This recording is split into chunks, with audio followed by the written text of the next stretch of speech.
afternoon, I'm Mai Rodriguez. Today on Newsfeed at noon, a probe now underway into the ambush of a businessman in Makati City. 2 Chinese nationals were arrested. Napolcom launches a probe into police officers allegedly linked to the missing sabungeros case. In Venice, billionaire Jeff Bezos and journalist Lauren Sanchez begin 3 days of lavish nuptials. The end of an era. After nearly 4 decades, Wintour steps down as editor-in-chief of US Vogue. And is Austin Reaves leaving the Los Angeles Lakers? An investigation now underway after 2 Chinese nationals allegedly ambushed a Filipino businessman in Makati. Let's get details from Francis Folve, who joins us now on the line. Francis, what do we know so far? My 2 male Chinese were arrested after opening fire on a businessman riding an SUV in an open parking along Amorsolo Street in Makati City Thursday night. According to the initial report of the Makati City Police Investigation and Detective Management Section, the victim's vehicle was about to park when one of the suspects approached and opened fire. The Filipino businessman was fortunate to survive, but bullets hit his SUV. Another vehicle parked was also damaged when it was hit by a stray bullet during the incident.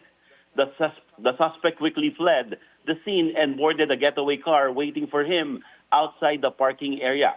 Police immediately responded and after a brief chase, were able to catch the 2 suspects. The Southern Police Special Operations Unit handed a cell phone video. They can be seen tracking a car with a caliber .40 and an MP5 with dozens of ammunition. Further investigation revealed that the suspect only used the caliber .40 in the incident. A coordination with Pasay City Police also disclosed that the 2 suspects were also involved in a kidnapping case in Pasay City, but was later dismissed in a Pasay City court. The 2 Chinese are now under Makati Police custody and will be charged with attempted murder and illegal possession of firearms. Makati Central Police is also coordinating with LTO for the plate registration, PNP Ballistics for the verification of the firearms, and the Bureau of Immigration for the profile of the 2 Chinese suspects. One of them can understand and speak Filipino. Mai? Francis, has the police established a motive yet? My Makati Central Police is looking at 2 possible motives. One is personal and another can be business related since the target is managing a parking property in the city. Mai? Thank you. Francis Folve reporting from Makati City. The National Police Commission launches a probe into police officers allegedly linked to the disappearance of over 100 sabungeros. Napolcom Vice Chair and Executive Officer Rafael Calinisan stresses the agency will not hesitate to remove any officer found involved. He also urges complainants to file formal charges to speed up the case with the help from the Justice Department and the PNP CIDG. A whistleblower known only as alias Totoy claimed some cops were part of the group behind the killings, with victims said to have been dumped in Taal Lake. The same witness earlier told the DOJ that the mastermind is a powerful and known personality. Basta, tandaan nyo ang bigat ng kalaban dito kasi ang pera niyan, nakakapasok yan hanggang even sa judiciary. Basta yung sinasabi ng mastermind, narinig ko yung kanyang in his own words, kaya natin yan kahit Supreme Court. The Australian government reportedly rules out hosting former President Rodrigo Duterte for interim release. The Philippine Star reports Australia neither agreed nor considered such a move. Vice President Sara Duterte earlier said her father is looking at Australia as one of the host nations for his requested release. In their petition at the International Criminal Court, his lawyers said an unnamed country has expressed its willingness to temporarily shelter the former president. FPRRD is detained in The Hague for alleged crimes against humanity in relation to his bloody drug war. PDP Laban hopes the Supreme Court will soon rule on its petition for a manual recount of votes in the senatorial race. On billionaire news channels On Point, the party insists the law clearly states a mandatory manual vote at the precinct level prior to the transmission of results. Vice President Sara Duterte earlier claimed PDP Laban candidates Jimmy Bondoc, JV Hinlo, and Richard Mata should have won in the elections. Duterte said she consulted IT experts who found supposed anomalies in the results. Prior to the elections, in-explain ganito lahat ha, pag yung ACM, Automated Counting Machine, ang resulta po dito, diretso yan, automatic yan. Bigla na lang ang election process, meron palang data server tree, kailangan magdaan dito bago ilan. Anong tawag mo niyan? Hindi na transparency server yun. Ano na lang siya, receiver from a certain unknown entity na nalaman natin on election day itself. Where is transparency there? No? So yun ang aming, nashock na lang kami, ano yan? Bakit ini-explain ni George na on the day of the election itself na pinadaan pa sa data server tree? We were never informed about it beforehand. The COMELEC has maintained the elections were orderly. Attorney Ferdinand Topacio firing his first shot right after assuming the role of PDP Laban spokesperson for Vice President Sara Duterte's impeachment trial. Topacio hit back at Tindig Filipinas and other groups calling for the recusal of certain senators from the trial. He says if the standard of bias is applied to senators who voted to remand the impeachment complaint, then all senators affiliated with parties that backed the impeachment at the House should also recuse themselves. That scenario, he warned, would leave the impeachment court without enough members to hold a trial. He further emphasized that motions for recusal should be filed through proper legal channels and not through public statements or press releases. President Bongbong Marcos leads the inauguration of the Valor Clinic at San Fernando Air Base in Lipa City, Batangas. The project is a collaboration between the Defense Department, the Veterans Memorial Medical Center, and the Philippine Air Force. It aims to boost healthcare access for veterans and retired soldiers. Under the Valor program, military treatment facilities will be built or upgraded to better serve former troops and their dependents. After a round of big-time hikes, motorists can expect a slight breather next week. Based on 4 days of trading, the cost of gasoline is expected to decrease by up to 1 peso and 40 centavos per liter, diesel by as much as 2 pesos and 10 centavos, and kerosene by up to 2 pesos and 20 centavos per liter. Energy officials say the projected rollback is due to lower oil prices in the world market amid a ceasefire between Israel and Iran. Analysts remind the public that fuel prices remain vulnerable to international market shifts.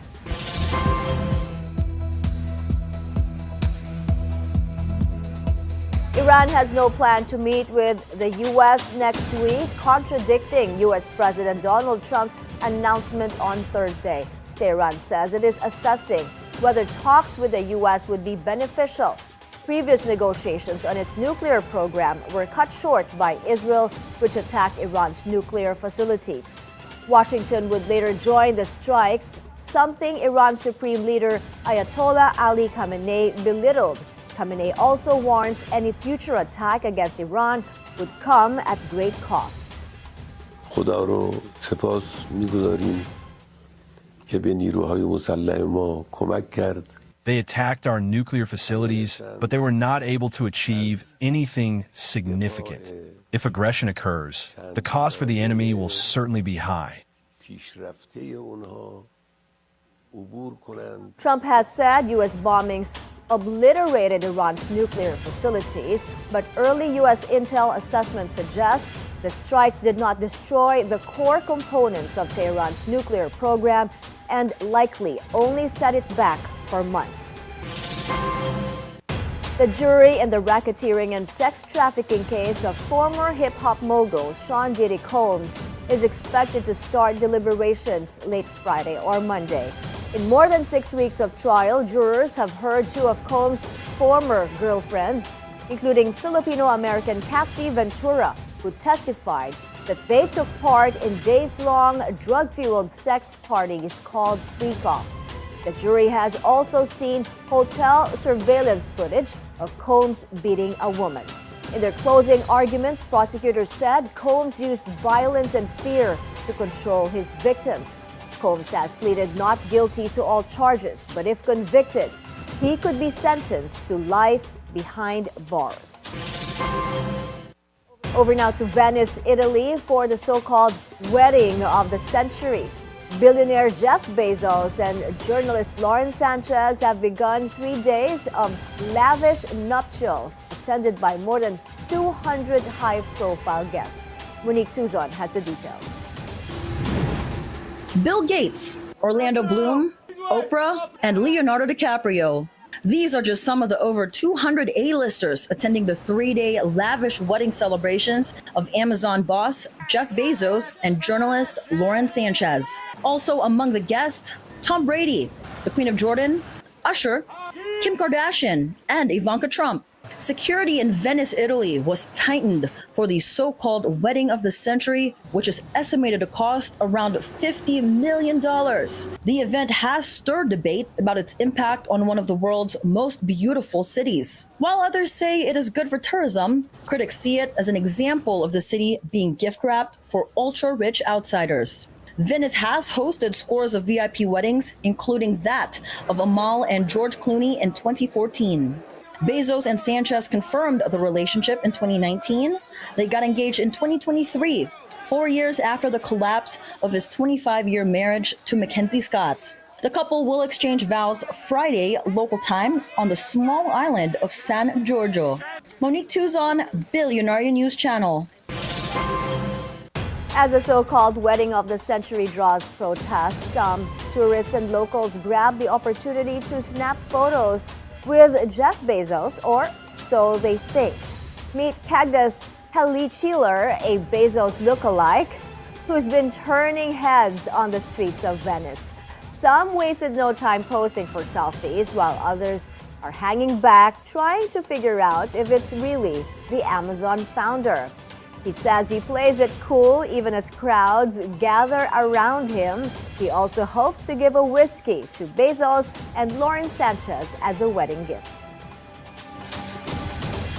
Hi guys, I'm Jeff Bezos lookalike from Germany, and you see the people here, it's not original, I'm lookalike, and I come from Germany.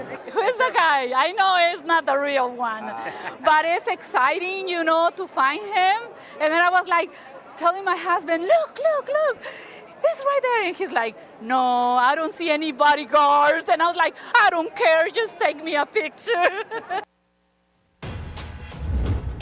We're taking a break. Up ahead, a shake-up in the world of 007. Get to know who's directing the new Bond film when we return. Stay with us.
You're back on Newsfeed at noon. Shocking news from the fashion world. After nearly 4 decades, Anna Wintour steps down as editor-in-chief of US Vogue. The 75-year-old style icon announced the move at a staff meeting in New York.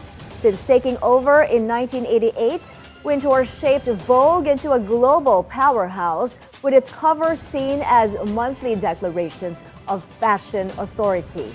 Described as the most powerful figure in the industry, Wintour became more famous as the inspiration of The Devil Wears Prada. While she's leaving her day-to-day role, Wintour is far from retiring. She will continue to hold senior roles and stay on as Vogue's global editorial director. A radiant fusion of beauty and purpose. That's what Binibining Filipinas queens Annabelle May McDonald and Katrina Ann Johnson hope to bring to the world. On Billionaire News Channel's It's a Beautiful Day, Binibining Filipinas Globe Annabelle says she aims to be a voice for the youth, empowering them to dream and speak up. Katrina, who won as Binibining Filipinas International, champions accessible healthcare for often overlooked communities. Now, as these queens embark on their missions, they also seek the country's support as they shine on the global stage. Because by the time I was 15, although I did enjoy a normal, relatively happy childhood, by the time I was 15, we fell on really hard times, and it was so it was incredibly difficult to access legal help, legal care, excuse me, and social services, for as a 15-year-old. And on top of everything else, just talking about your own experiences and sharing your struggles as a 15-year-old. I was even shocked by how discredited and dismissive social workers and people in general were. I promised myself that I would work towards making sure that no child has to suffer the way that I did. And that's why I'm so passionate about creating visibility and hopefully, throughout the year, raising funds with my sister queens for Save the Children Philippines. Truthfully speaking, if we're being frank, I believe that healthcare is not a luxury. It's a human right.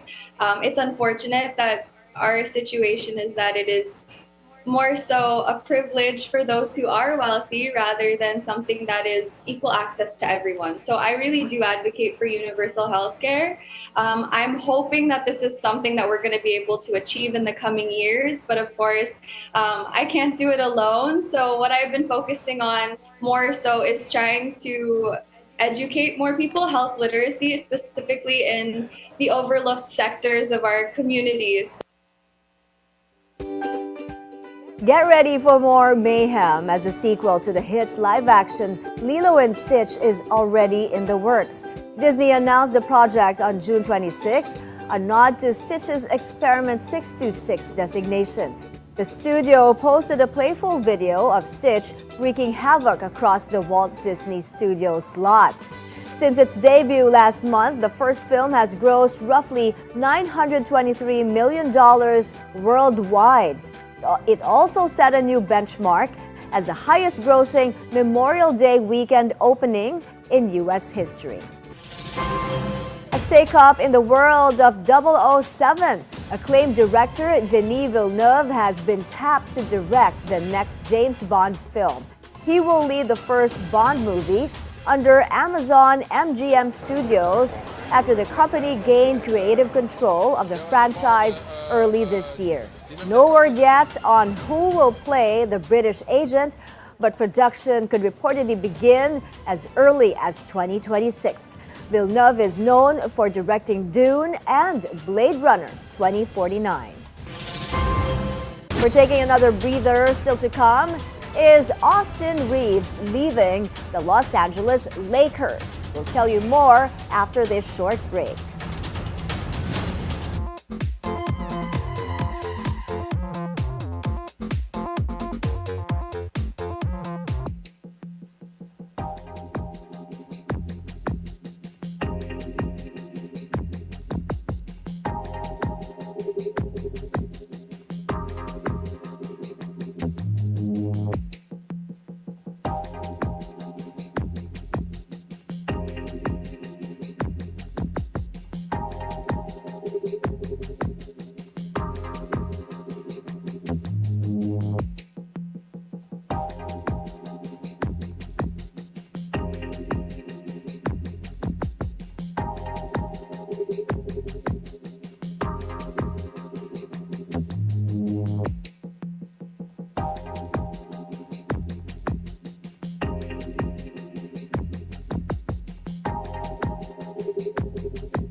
Sports news now. Filipino tennis star Alex Ayala keeps on rolling at the Eastbourne Open in the UK. The newly minted women's world number 64 stunned 42nd ranked Diana Yastremska in straight sets to reach the semis. It will be her first semifinal on grass and second at tour level after her breakthrough campaign in Miami last March. A win would send her to her first ever WTA final and give her a boost heading into her Wimbledon main draw debut.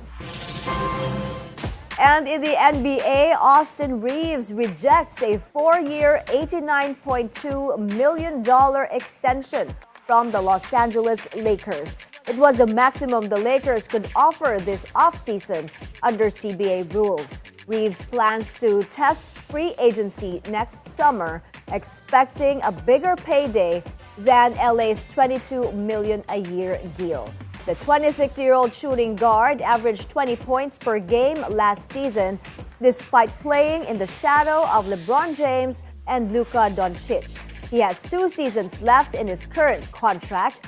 He could wait for a potential 5-year, $246.7 million extension next year, or the Lakers could trade him. And those are the news this hour. I'm Mai Rodriguez. Stay with the Billionaire News Channel. Good afternoon and happy weekend.